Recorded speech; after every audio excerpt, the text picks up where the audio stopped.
nang mi boy boy boy sa salon nu bay ar nu lai nang mi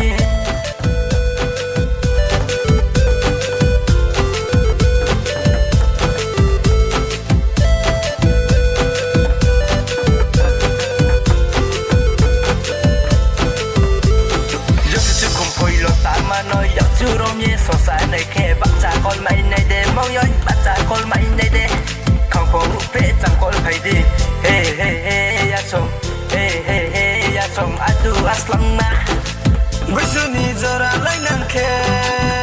ya chồng nong nong suye la phải na bây giờ ni zara lại nang khe ya chồng nong nong suye la phải na boy boy boy sa salon nu bay ar ma lai nang mi boy boy boy sa salon